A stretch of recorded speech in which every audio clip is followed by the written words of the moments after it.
बाप बेटे की रुलाने वाली कहानी। आयुष एक कॉलेज में छात्र था।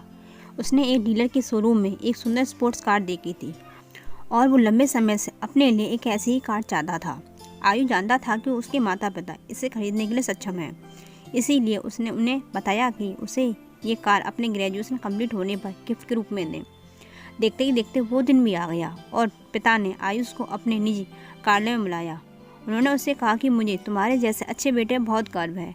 उन्होंने उसे बताया कि वह उससे कितना प्यार करता है और उसे एक प्यारा रैपर से लिपटा हुआ उपहार दिया। आयुष उस छोटे से गिफ्ट के डिब्बे को देख निराशा महसूस करने लगा, लेकिन वह जानने के लिए उत्सुक था कि ऐसा क्या था उस बॉक्स में।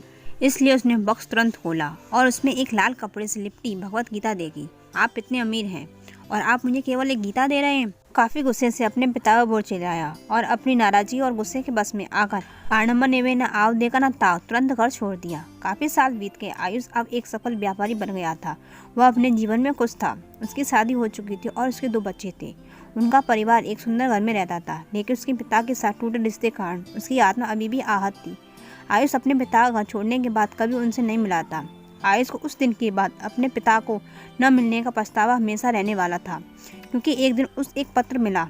उसमें उसके पिता की निधन की खबर थी और साथ ही ये बताया गया था कि उन्होंने अपने जीवन भर की पूंजी वसीयतनामा के अनुसार अब आयुष के नाम कर गए थे और अपने पिता की सारी संपत्ति विरासत में मिली। तब आयुष अपने पिता के घर पहुंचा और कुछ महत्वपूर्ण कागज की तलाश करने लगा और गलती से उसे वही भगवत गीता का उपहार लिपटा हुआ मिला, जिसे देख उसे फिर उसी उदासी का एहसास हुआ। उस गीता को उसने अच्छे से देखा और उस पर अपने पिता की हैंड राइटिंग में कुछ लिखा पाया। उस पर लिखा था, मैं खुद को बेचकर भी हर सपना पूरा करूंगा तेरा,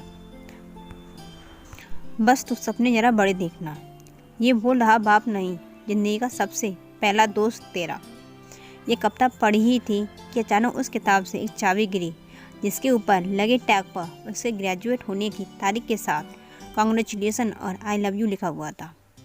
आयुष के सर के ऊपर से उसके पिता का साया तो पहले ही उठ चुका था और आज उसकी ज़िंदगी की सबसे बड़ी गलती के बारे में जानकर उसके पैरों के नीचे ज़मीन भी खिसक गई। इस दिन आयुष की आंखें और रूह दोनों पछतावे के आंसू रोई। अगर आपके मन को इस छोटी सी कहानी ने थोड़ा सा भी टच किया है तो आप अपने इस चैनल को लाइक कीजिए, शेयर कीजिए, सब्सक्राइब कीजिए और अपना कीमती समय देने के लिए शुक्रिया।